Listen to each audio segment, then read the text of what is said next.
Então, hoje a nossa aula é uma revisão de todo o conteúdo que nós vimos. Então, é uma passagem rápida sobre todos os pontos, revendo aqueles mais importantes. Vamos começar. Para começar, nós temos que lembrar do conceito de ecossistema. Mas dentro do ecossistema, nós temos inúmeras informações. Então, a primeira informação que nós vamos começar é essa.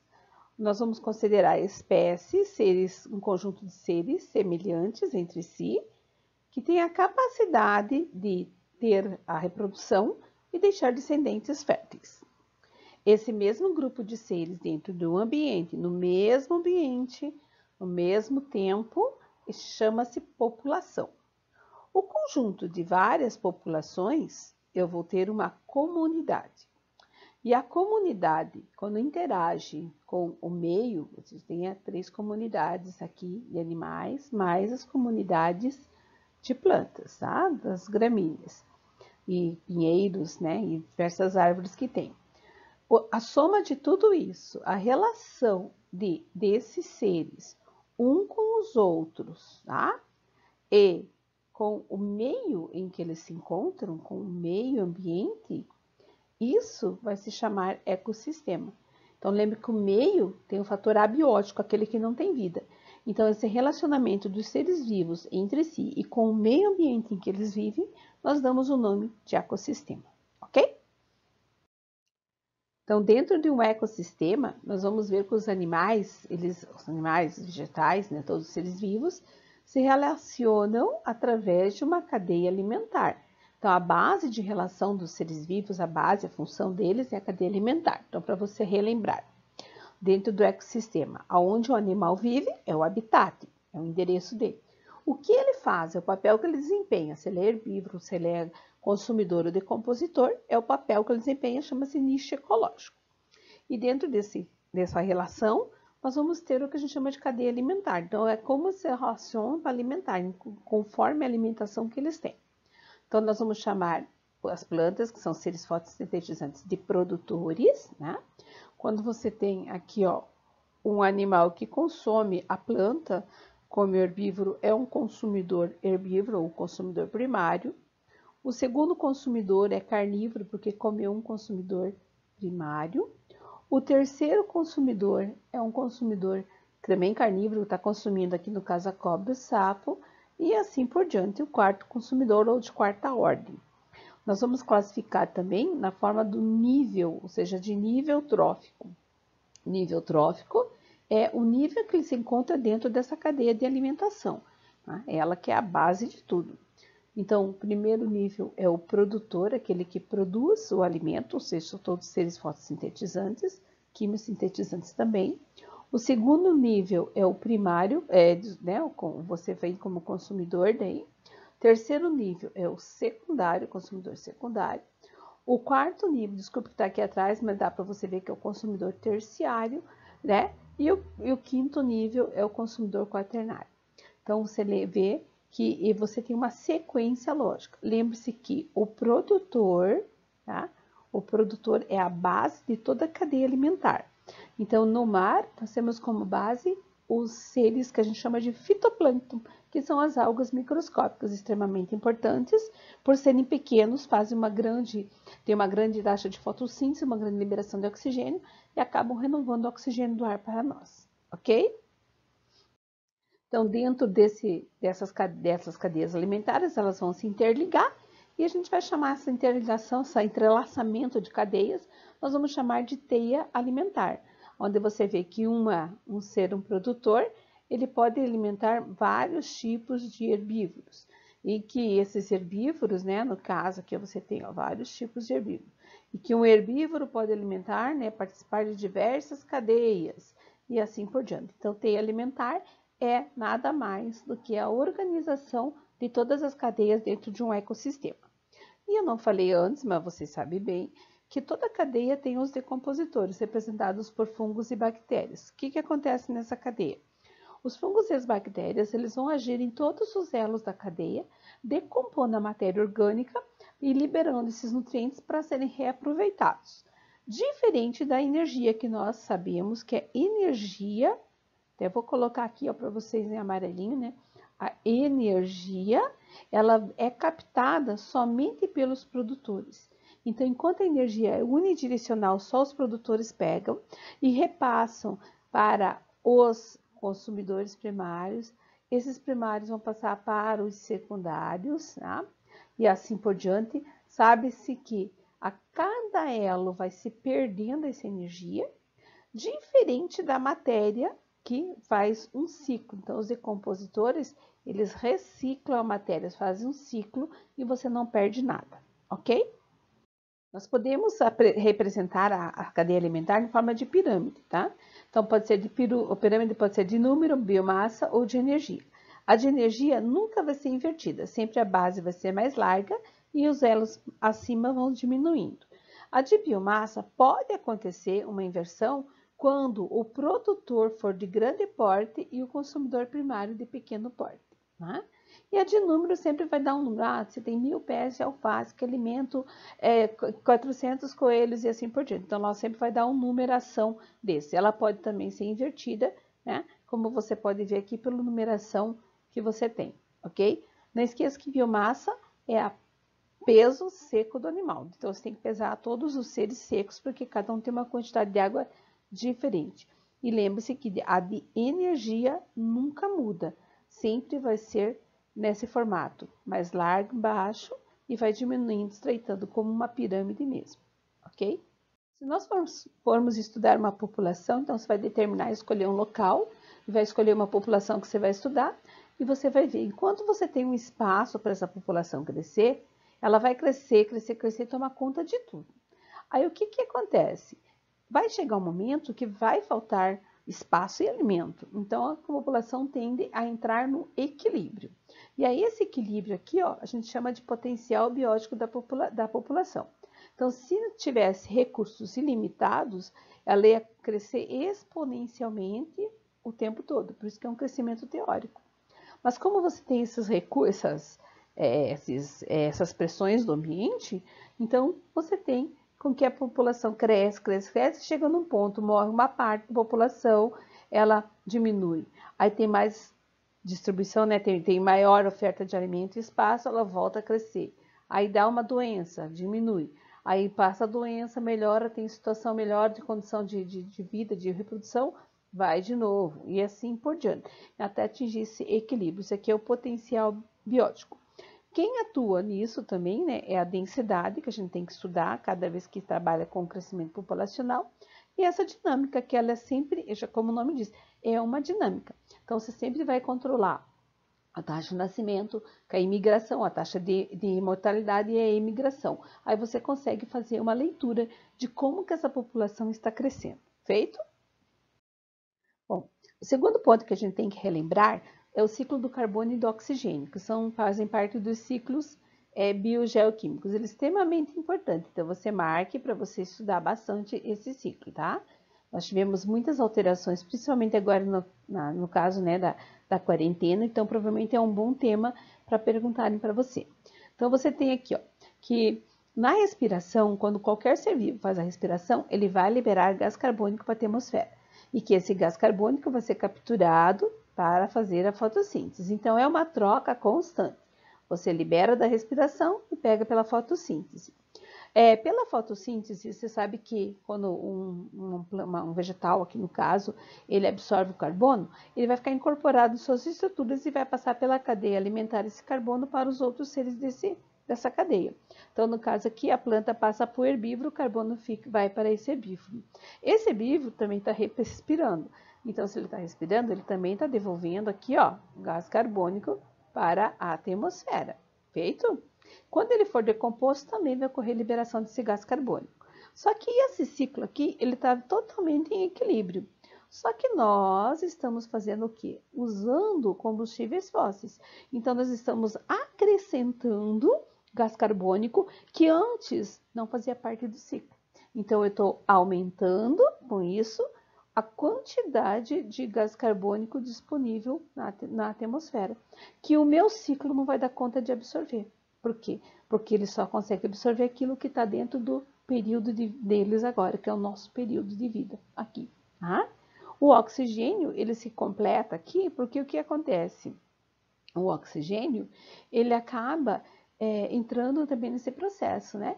Então, para fazer a respiração, você vai absorver o oxigênio, absorve o oxigênio, O2, nossa, aqui é um O, né? Absorve o oxigênio e devolve o gás carbônico, né? Então, o oxigênio a gente utiliza bastante. Quem vai repor o oxigênio para nós é o fitoplâncton que estão presentes nas águas, tá? As microalgas que vão produzir esse oxigênio através da fotossíntese e vão acabar liberando para preencher toda a atmosfera. Feito? Então, como eu falei para vocês, né? Nós temos uma quantidade de gás carbônico presente na atmosfera hoje, que estaria num ciclo normal, mas nós temos distribuído, ou seja, nós temos liberado gases em maior quantidade devido ao uso dos combustíveis fósseis, além de toda a atividade humana, que a gente chama de gases do efeito estufa. O efeito estufa é uma situação normal que ocorre na Terra. Por quê? Porque mantém o calor da Terra. Então, a atmosfera contém gás carbônico, vapor d'água, que segura esse calor na Terra, mantendo em torno de 17 graus. Isso faz com que exista água nos 3 estados e permite que tenha vida. Quando eu uso, né, quando eu faço uma liberação através de atividades como queimando combustíveis fósseis, eu vou fazer um agravamento desse efeito estufa e vou fazer uma alteração climática. Como? Eu aumento a quantidade de gás carbônico na atmosfera, esse gás carbônico vai reter maior irradiação solar, vai dar uma elevada na temperatura, vai ter maior evaporação, o vapor d'água também vai segurar esse calor e eu vou ter as consequências do agravamento do efeito estufa, que nós vamos ver no próximo slide. Então, quais serão as consequências de você ter uma elevação de temperatura, ou seja, um agravamento desse efeito estufa, uma mudança climática? Você vai ter, com certeza, né, aumento da evaporação, que você tem aqui, isso eleva a temperatura, pode acontecer um derretimento geral das calotas polares, que você está observando bastante isso, com isso vai expandir o nível do mar, então muitas regiões costeiras vão desaparecer. Vai ocorrer muita migração forçada de umas espécies da costa para o interior. Isso vai mudar muita coisa. Vai ter apresentação de tufões, ciclones, regiões com seca, porque vai alterar todinha a ação, ou seja, o modo como nós conhecemos o padrão de ventos hoje e das correntes das águas vão ser todas modificadas. Então, você vai ter consequências drásticas no planeta, mudar alterações bem severas. Aproveitando que nós estamos vendo os ciclos biogeoquímicos e depois você tem na sequência as apostilas, as alterações, né, os elementos de alterações ambientais, que você já sabe, que é o que a gente já acabou de falar, que é o dióxido de carbono ou gás carbônico, que ele faz esse agravamento do efeito estufa, né, provocando o aquecimento global, mudanças climáticas que você vai acabar perdendo. Então, o que eu coloquei aqui para você? Para você lembrar que durante esse período de quarentena, eles fizeram muitas pesquisas e falas sobre isso, que durante o primeiro período, a primeira leva de quarentena, ali que o povo ficou mais retido dentro de casa, deu uma baixada muito boa na quantidade do gás carbônico na atmosfera, que você conseguiu ver algumas partes, até uma cidade do Himalaia, que conseguiu ver o Himalaia bonitinho lá, que é próximo ao Himalaia, não conseguia ver mais o pico, porque estava com muita poluição. Você conseguiu até perceber de uma forma mais bonita e mais clara o céu e a natureza em volta. Nessa semana saiu lá para vocês, quem acompanhou o jornal, que a quantidade, principalmente aqui em Curitiba, a poluição foi tão grande que chegou a ser maior do que antes da quarentena. Então, a população já está saindo porque daí o que acontece? Está usando mais carro, porque está com medo de pegar o ônibus. Então, você está mantendo uma liberação maior ainda de gás monóxido de carbono, de dióxido de carbono, está poluindo o ambiente e isso está prejudicando. Lembra que tem isso aí, combinado com o inverno, com ar seco, né? Com frio, traz muitas doenças respiratórias. Então, dá uma olhadinha no jornal e verifica sobre essa poluição. Continuando no embalo, né, do carbono, lembre-se que quando a gasolina ela tem uma queima incompleta, quando os carros não estão equilibrados, né, eles não estão sendo revisados constantemente nos catalisadores, eles acabam liberando monóxido de carbono. Aí, como ele libera monóxido de carbono, esse monóxido ele tem preferência para ligação com a hemoglobina. Então, o que a hemoglobina faz? Ela pega, se liga ao oxigênio e faz o transporte de oxigênio no seu sangue para os seus células. Como você agora pôs monóxido de carbono, ela vai preferir ficar com ele, como se fosse um casamento perfeito com ele.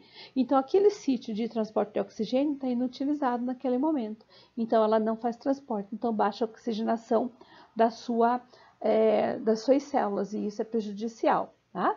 Então, pode sim levar a óbito, desde que, né, você fique por muito tempo num espaço fechado com uma liberação excessiva. E isso acontece nas regiões mais frias, quando se usa o aquecimento a gás, ou queima de carvão, queima de lenha dentro de um ambiente em que você não tem a ventilação. Então, dá uma pesquisadinha. Aqui tem uma imagem mostrando para você, né, como que o isolamento modificou o clima, né? Como você via antes e como você está vendo o céu agora. Gente, só que já voltou, como já voltamos às atividades, de muitas atividades, já está voltando a poluição e está com maior intensidade, como eu falei no slide anterior.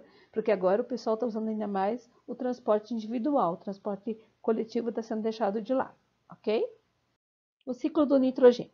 Então, o nitrogênio está presente ali, não é a nossa maior reserva na área atmosférica, ele vai ser fixado pelas cianobactérias principalmente. Quando ela fixa, ela vai liberar amônio. Essa amônia vai ter que virar um nitrato. Para virar nitrato, ela vai ter que passar por um processo de transformação de oxidação. Então, a amônia vai ser oxidada pelas nitrossomonas em nitritos. Os nitritos é tóxico para essa bactéria, são liberados no solo. Outras bactérias chamadas nitrobacter vão absorver esse nitrito, para elas vai servir fonte de energia, vão oxidar, vão produzir essa energia e vão liberar a substância que para elas é tóxica, que é o nitrato, que então vai ser incorporado aos vegetais, porque o vegetal vai absorver isso junto com a água. Ele absorve um pouquinho de amônia, mas em quantidade menor, tá? Vai absorver e vai incorporar nas suas estruturas. E assim, quando um ser herbívoro se alimentar dele, né, dessas proteínas, vai acabar absorvendo o nitrogênio. Quando esse ser vivo morre, né, pode ser tanto o vegetal quanto o animal aqui, no caso, as bactérias pseudomonas vão fazer a decomposição desse ser e vão liberar. Aí aqui, ó, ela pode liberar o nitrogênio molecular, N2, ela pode liberar amônia, pode liberar na forma de nitrato, de nitrito. Se liberar amônia, vai passar pelo processo nitrossomonas transformando em nitritos, nitrobacter transformando em nitratos para ser reabsorvido de novo. Então, fecha-se o ciclo do nitrogênio dentro do nosso ambiente, ok? Esse ciclo é um amor, né? Porque é um ciclo fácil de você entender. Então, primeira coisa, pode-se dividir o ciclo em ciclo pequeno e grande ciclo da água. Pequeno é aquele que você vai compor só das águas, né? Do rio, mar, das lagoas que vão evaporar e vão voltar para a terra na forma de chuva. Mas quando você incorpora todos os seres vivos que estão presentes, você vai falar o grande ciclo da água. Mas como que acontece? Então, geralmente, né? Qual são a presença aqui do Sol? Vai acontecer o aquecimento dessas águas, a água vai evaporar, vai condensar, formando as nuvenzinhas, que podem ou não ficar no mesmo espaço onde foram formadas, ou são carregadas pelos ventos, e elas vão correr precipitação. Essa precipitação vai fazer a infiltração no solo, vai compor, né, vai abastecer lá os aquíferos, os lençóis freáticos, que vão se brotar na terra como se fosse um rio, né? Em forma de rio, vão brotar e formar os rios vão correr para os mares e assim fica preenchendo. Então, o ciclo da água, como todo outro elemento, ele é bem complexo. Estão falando assim, mas a água está acabando. Está acabando, não. A água continua a mesma, ela é a mesma desde que formou a Terra, mas nós estamos jogando lixo dentro aqui do rio. Lixo que pode tanto fazer a poluição, como a gente pode fazer liberação de substâncias químicas, contaminando também com agentes biológicos, e isso impede que a água evapore. Então, você vai impedir essa evaporação. A partir do momento que você impede a evaporação, você está diminuindo esse ciclo, você está interferindo nele. Então, nós estamos interferindo no ciclo da água devido ao nosso mau uso dos recursos, ok? Bom, sobre a sucessão ecológica, o que você tem que lembrar? A sucessão ecológica é aquela implantação de uma comunidade num espaço, tá? Então, se você tem uma rocha mãe, nada, ou seja, uma rocha, ela vai começar a ter a primeira população que ela vai ter, a primeira comunidade que ela vai formar, são as dos líquens, tá? E musgos, que você vai chamar de ecese. Esses líquens e músculos vão preparar o solo, vão começar a deixar matéria orgânica, porque eles têm uma produção muito ativa, então libera muita matéria orgânica para o lugar, taxa de reprodução alta, consegue sobreviver a essas condições hostis e preparam o material, né, preparam o solo para chegar à comunidade chamada série, que seriam os arbustos, que também tem seu papel importante na formação do solo, porque vai fazer com que vai preparar para guardar a umidade, então ela vai reservar umidade nesse solo. Assim, dá condições de chegar ao clímax, onde você vai ter as grandes florestas, né? Elas estão prontas. Lembre-se que aqui você tem uma produtividade no excesse, uma produtividade grande, e uma sobra grande de matéria orgânica. Aqui na série praticamente quase se iguala, sobra um pouco, e no clímax sobra quase nada. Tudo que é produzido é consumido pela própria floresta. Se eu tenho já uma floresta e acabo com a floresta, faço um desmatamento e deixo depois abandonada lá, ela vai retomar, vai ter uma sucessão ecológica. A essa eu vou chamar de secundária. A primeira, aquela que começou e foi formando, é a sucessão ecológica primária. Aquela que depois que eu usei o lugar, abandonei, deixei lá, e ele começou a se desenvolver novamente para ocupar o seu espaço de novo, eu vou chamar de secundária. Que pode chegar ao clímax, ou seja, chegar a uma comunidade igual era a anterior, antes de ser destruída, ou pode chegar a uma comunidade totalmente diferente, que eu vou chamar de desclímax. Então, como eu falei para vocês, todos os seres vivos lá dentro do ecossistema vão ter uma relação. E essa relação a gente pode classificar. Só cuidado, sempre que você for fazer um exercício de relação ecológica, dá uma olhadinha bem no texto, porque as relações, elas acabam se misturando, tá? Elas acabam envolvendo várias relações num único ser, numa única união de seres, que a gente vai ver durante a explicação. Então, as relações podem ser intraespecíficas de mesma espécie e harmônica, porque ambos são beneficiados. Do tipo colônia, você tem os seres vivos, eles estão juntos, eles não têm uma divisão de trabalho, tá? Então, eles estão ali juntos para uma questão de sobrevivência. Então, aqui no caso, os corais. A sociedade, você já tem a divisão de trabalho, como você vê aqui, se você lembrar, formiga, abelha, macacos, tem uma divisão de trabalho onde um auxilia o outro. Então, a abelha rainha cuida, o zangão é para reprodução, as operárias para fazer o mel. Cada um tem sua função específica dentro desse grupo, ok? Então, aqui na sociedade é a mesma espécie, né? Na colônia também. As reuniões, cuidado com as reuniões. Elas podem ser intra, ou seja, mesma espécie, pode ser espécie diferente. Então, você vê as aves formando, né, o caminho para fazer a migração durante a troca de estações de ano. E interespecíficas, espécies diferentes, quando você tem um estímulo diferente. Aqui no caso ali, não dá para você ver direito, mas é uma lâmpada acesa que atrai vários tipos de inseto, várias espécies de inseto. Então, as reuniões podem ser das duas formas, ou da mesma espécie ou espécies diferentes, mas ambos vão ser sempre harmônicas. Então, das relações, ainda continuando, né, intraespecífica de mesma espécie, mas agora de forma desarmônica, você vai ter o canibalismo e a competição.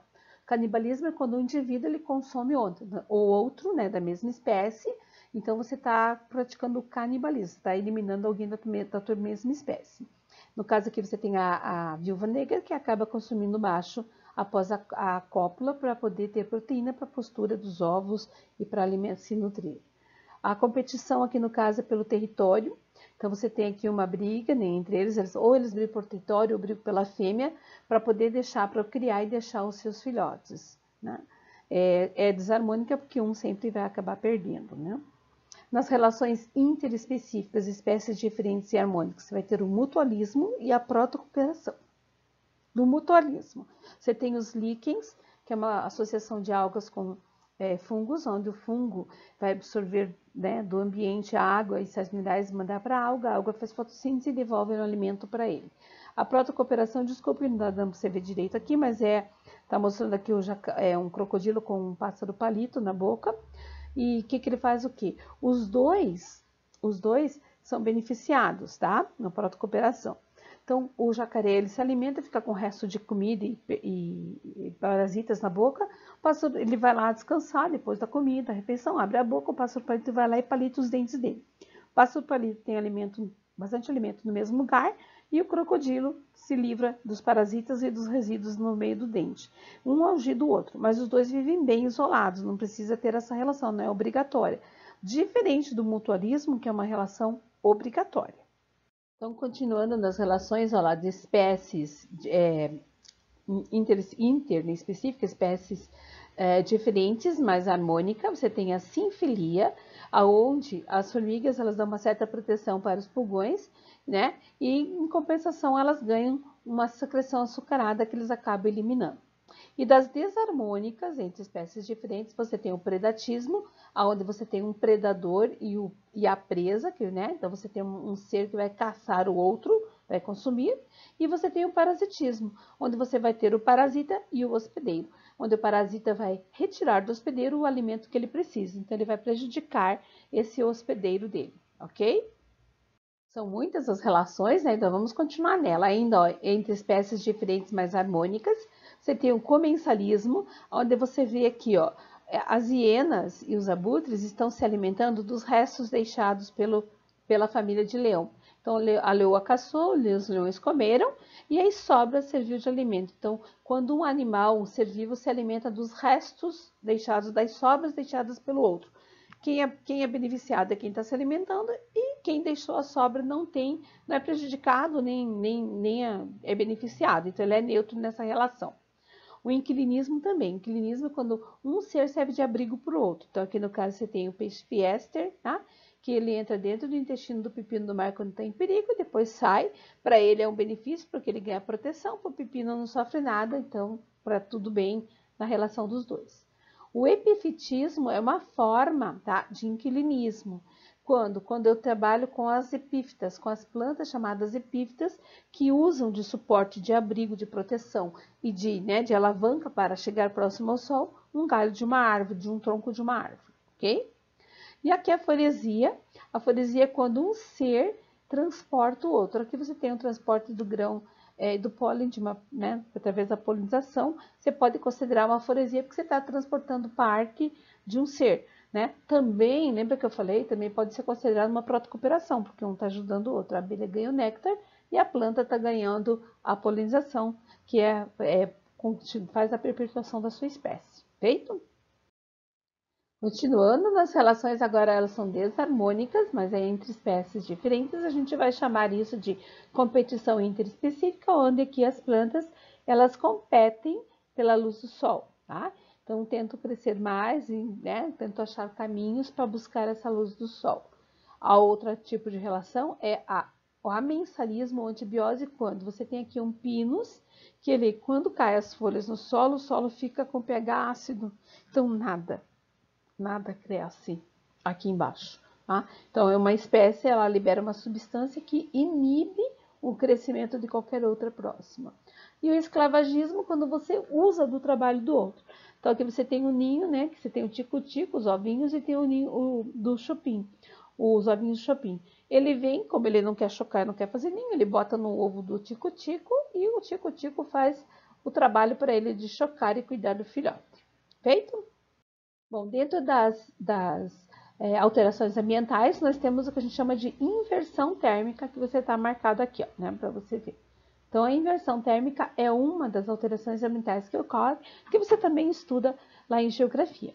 Então, normalmente, o que você tem? Você tem a produção, a atividade da cidade, que libera seus poluentes, mas como o ar quente fica próximo à superfície, daí tem uma camada de ar frio e mais frio, né, essas camadas na atmosfera, esses poluentes sobem e vão embora. Agora, a inversão térmica é natural, é um fenômeno natural, que pode acontecer de o ar quente ficar no centro, aqui, ó. Então, você vai ter uma camada de ar frio presa próxima à superfície, um ar quente e um ar frio. Então, todos os poluentes que são produzidos aqui por essa sociedade vai ficar preso nessa camada de ar frio. Então, isso vai aumentar a poluição está super ali alta, né? Isso vai aumentar os casos de problemas respiratórios, principalmente em crianças e idosos. Mas não esqueça que afeta também toda a parte que a gente às vezes acaba não pensando, como os animais domésticos, as plantas que estão presentes ali devido à poluição, ok?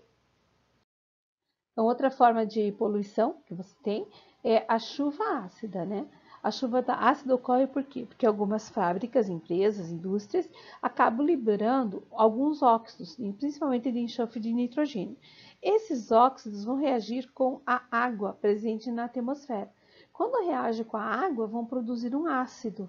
Quando produz o ácido e chove, ele vai cair sobre a superfície. Vai prejudicar a respiração e vai prejudicar também a parte cultural, além de acidificar o meio, como os lagos, né? Vai acidificar a água, matando esses animais que vivem lá e plantas, né? Todos os seres vivos que vivem, como também pode acidificar o solo, eliminando algumas espécies da região, ok? Bom, a radioatividade é um produto que nós seres humanos, por nossas atividades, a gente acabou introduzindo na atmosfera, na natureza, porque ela tem na natureza, mas não na quantidade que nós estamos colocando. Então, o que acontece com a radioatividade? Um dos elementos que o pessoal usa para fazer experiências, né, e acaba liberando, é o estrôncio que vai entrar dentro do nosso corpo no lugar do cálcio. Então, em vez de você ter cálcio nos seus ossos, vai ter estrôncio e estrôncio.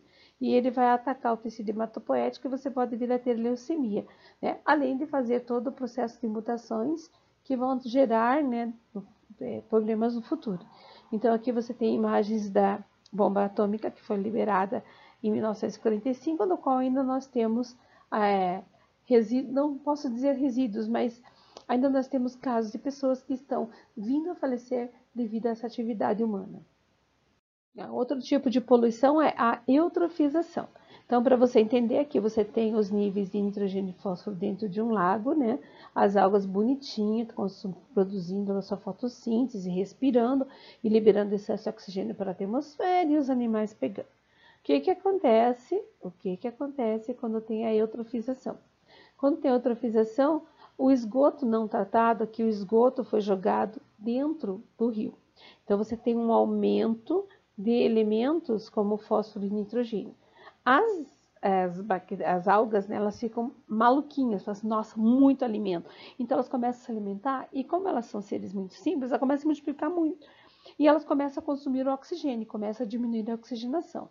Aí acontece a morte dos peixes, por exemplo, que são os macroscópicos maiores, né? Que são aeróbicos. Eles acabam morrendo. Se eles morrem, eu vou ter matéria orgânica. Daí as bactérias aeróbicas, ainda tem um pouquinho de oxigênio, começam a decompor esse material. Decompondo esse material é mais nutrientes aqui, né, para as algas, que começam a se multiplicar, até formar uma capa que vai impedir que a luz do sol entre para as partes mais baixas e as plantas aquáticas e outras algas param de fazer fotossíntese e acaba diminuindo ainda mais o oxigênio. Se diminui ainda mais, aí morre mais o restante do que estava conseguindo sobreviver acaba vindo a morrer. Então você tem maior matéria orgânica. Aí entra em ação as bactérias anaeróbicas que conseguem decompor esse material. Então a eutrofização é um processo de perda. Você mata essa região, você acaba com essa região. Falei no começo do esgoto, mas lembre-se que também fertilizantes também podem provocar isso. E água quente, essas jogadas, né, esgotos quentes jogados também pode diminuir a quantidade de oxigênio disponível. Diminuindo essa quantidade, faz com que também ocorra a morte de muitos seres e aumento da proliferação dessas algas, ok?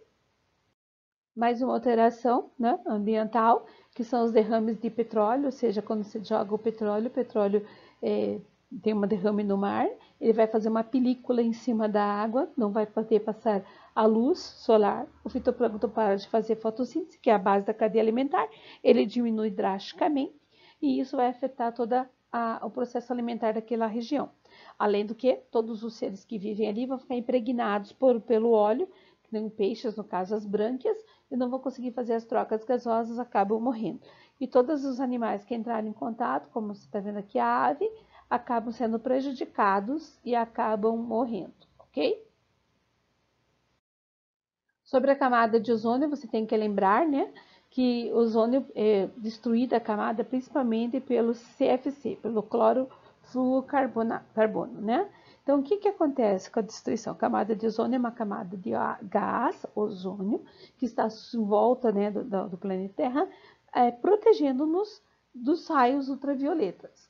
Só que, como nós utilizamos alguns produtos, principalmente o CFC, Na hora lá que ele recebe a radiação, ele libera um cloro, e esse cloro vai acabar se ligando ao oxigênio, que também é liberado do ozônio. Por que é liberado?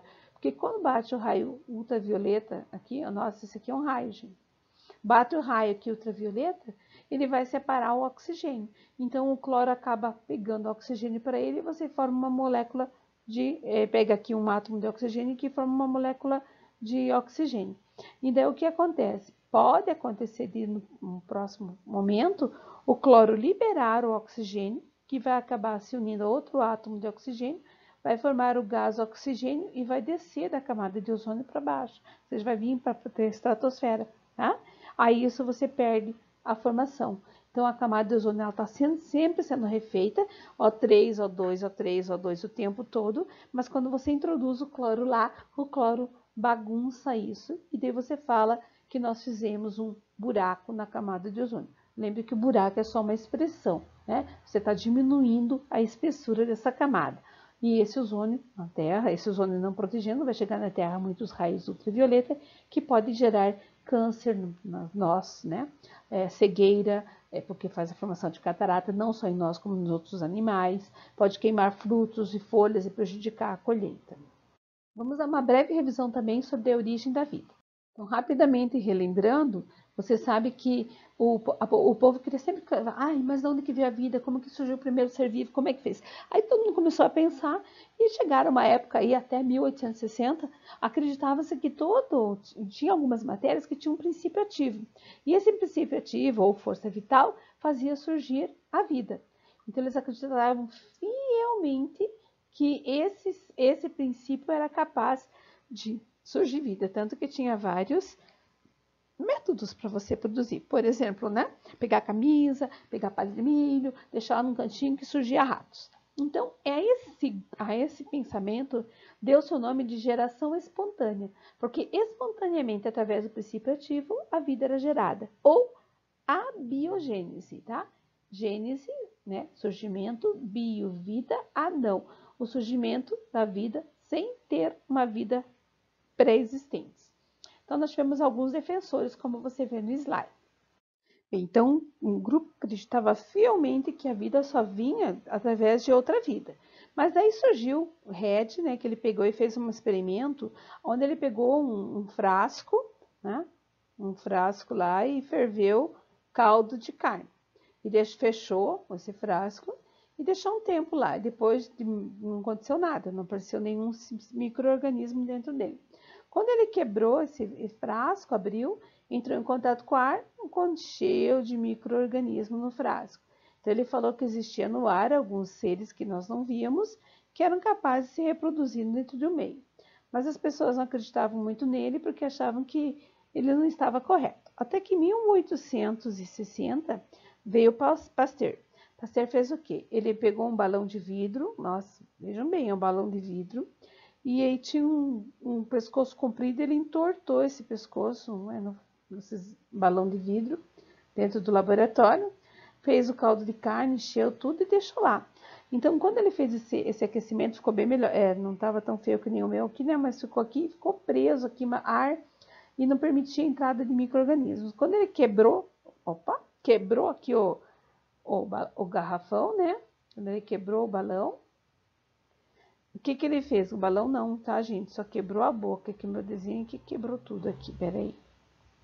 Ó, quando ele quebrou o balão, encheu de micro-organismos aqui dentro. E ele falou assim, olha, realmente existem micro-organismos que estão presentes no ar, que nós não vemos. Esses micro-organismos precisam ter condições ambientais favoráveis, calor, alimento, tudo certinho para essa temperatura, e eles começam a sobreviver. Como tinha outras pessoas percebendo que era viável que isso acontecesse, como alguns médicos que eles relataram que se eles passassem a faca no fogo antes de tirar a bala do próximo soldado que eles estavam tratando, o segundo soldado tinha menos chance de ter infecções. E quando eles não passavam essa faca no fogo para fazer a extração da bala, esse soldado tinha muitas infecções no local do ferimento. Então, eles começaram a perceber que realmente existiam micro-organismos que eles não conheciam. Aí veio Então, e ficou para sempre a biogênese, bio, vida. A gênese é a vida através de outra vida. Tudo bem. Então, se a vida nasce a partir de uma outra vida pré-existente, como que surgiu a primeira? Aí começou a formar as dúvidas. Como surgiu a primeira?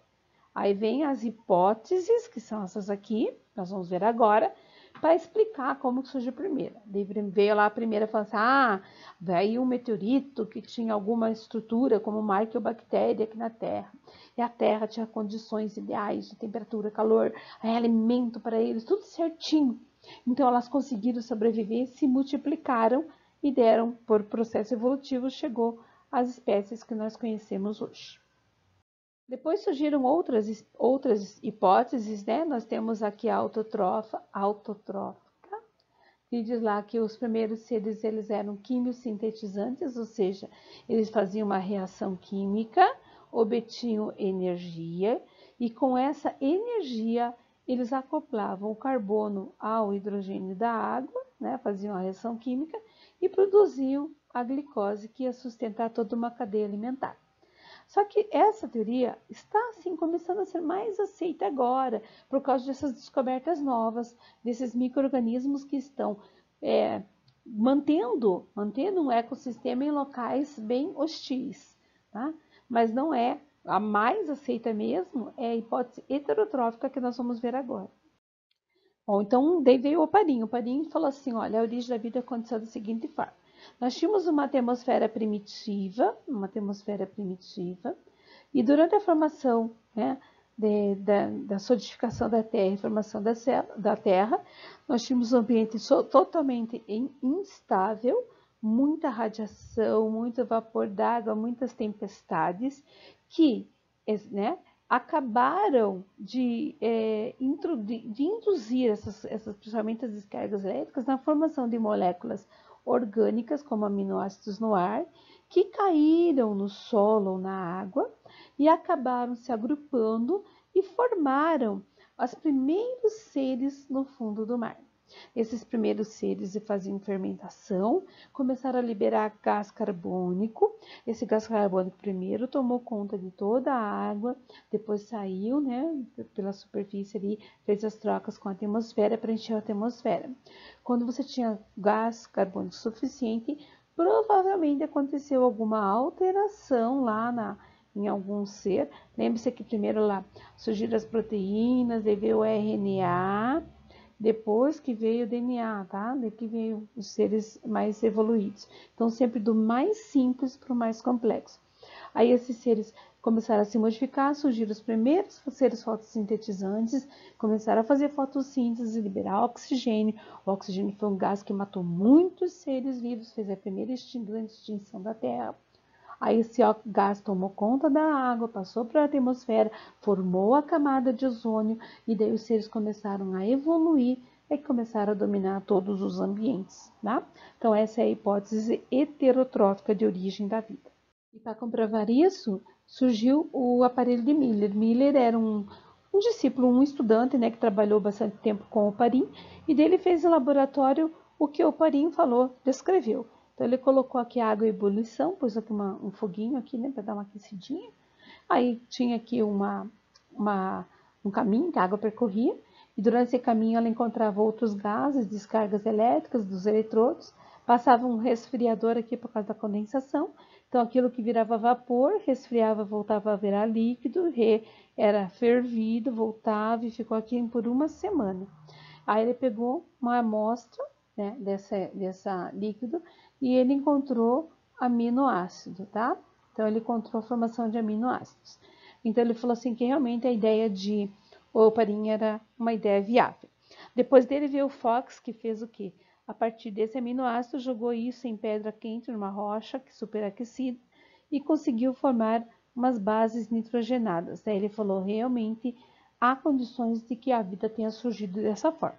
Como são hipóteses, nós não temos como provar realmente, toca passo a passo, cada pessoa, cada grupo de cientistas vai acreditar naquela que melhor lhe explica, né? Naquilo que ele mais acredita.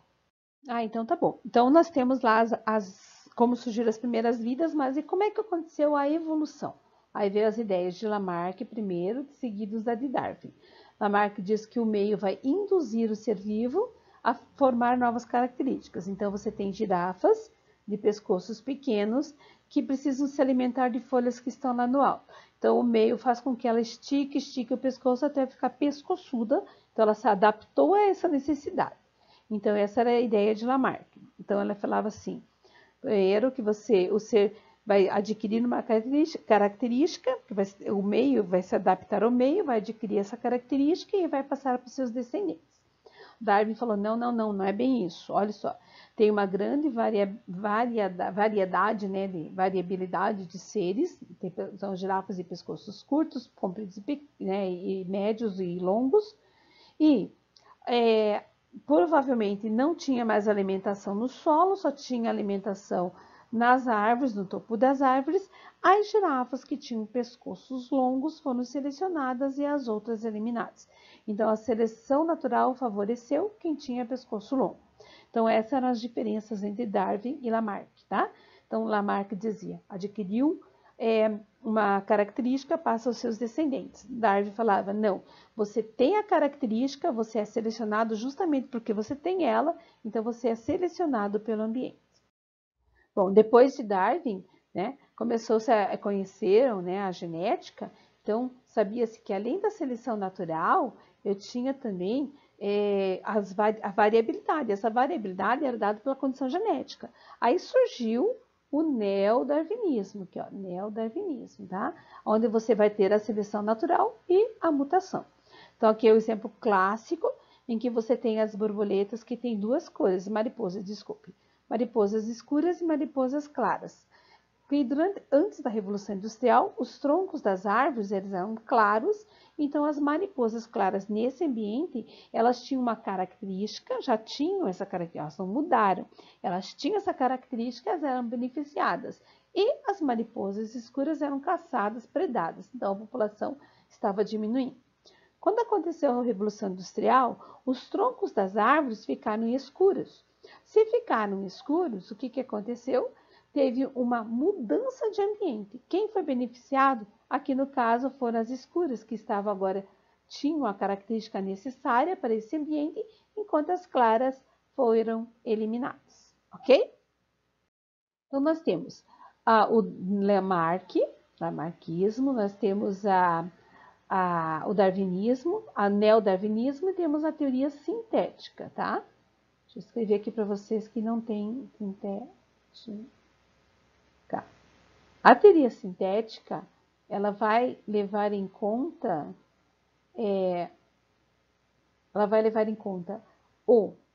a seleção natural, o mutualismo e também o isolamento geográfico e reprodutivo.